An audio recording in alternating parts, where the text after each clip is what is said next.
Well, we're going to make some poo, essentially. So I've got the best recipe for poo there is.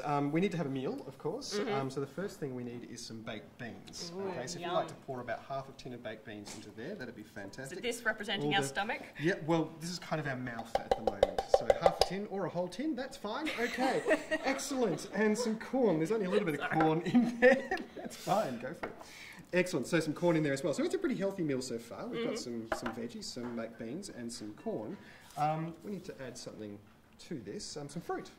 Lots of good vitamins and minerals and things. So we'll grab that fruit and we'll put that into the baked beans and corn, just like so. It's getting less and less appetising, isn't it? I was about to say, how hungry are you feeling? Yeah, not so much anymore. It was all right a minute ago. Now, do you like chocolate? Yeah, I like chocolate. Chocolate muffins?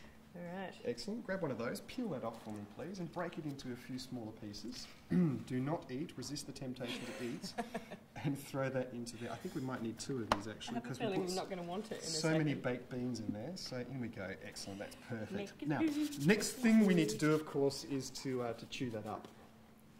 Awesome. Well, that's your job. No, it is actually your job. So we're going to use a potato masher rather than using our teeth, though. A bit hard to do, though, isn't it? So what we usually do, of course, is add some saliva to that. Nice. Oh, sorry, I spat on you. Sorry about that.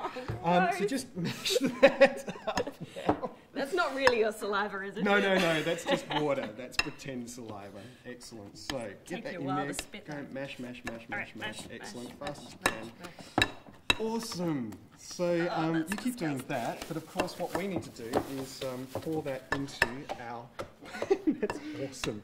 Pour that into our body, because your body is kind of like a donut. You've got a hole running all the way through your body, from mouth to anus at the other end, from mouth to esophagus, stomach, small intestine, large intestine, and the exit at the other end. And all sorts of stuff happens to the food as it travels through your body. We add things to it, we take things out of it, and all of that goodness is used in your body for energy, to build your body and do all sorts of stuff. But we are left with waste at the end. So grab that bowl, this shove isn't that exactly down. how your stomach can do it. No. This is not exactly how it goes.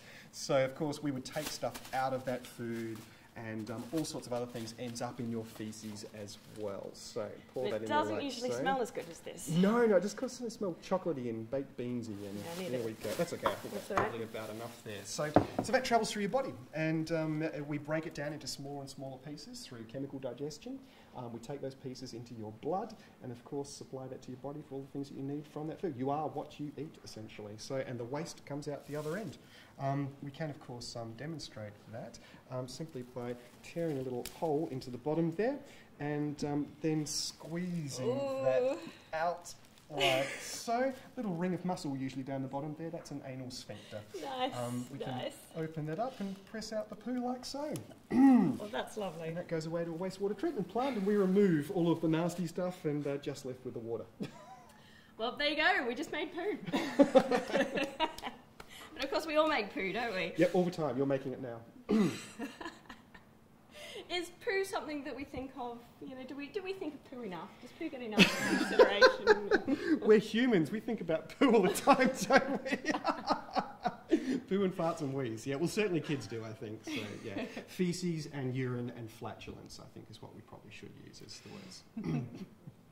So why is it good for kids to learn about this sort of stuff? Oh, look, it's really, really important. I mean, when we think about wastewater, most kids will tend to think about feces and urine and, maybe a bit of vomit and things like that. But we use this to talk about the fact that, yeah, sure, feces and urine and things like that are parts of wastewater. But there's a whole lot more which goes down into the sewers, all sorts of things that end up in the sewerage.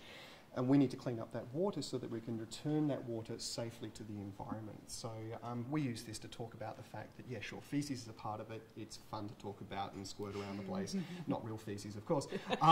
But it's a way of introducing the concept, then building ideas from there. So to talk about all the other things. And the fact that we use so much water to wash away our waste. Yeah, so yeah. Only 0.1% of the material that ends up at a wastewater treatment plant is actually solid contaminants. The rest of it is water.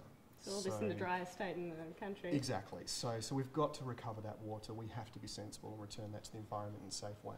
And are we pretty good at that these days? Yeah, absolutely. And as we talk about in the session, at the wastewater treatment plant, we actually produce things which are used to run the wastewater treatment plant. So, we're burning gases to turn turbines to produce heat and electricity, and then we're producing fertilizers and things as well. So there's lots of products that come out of this that we can use. Awesome.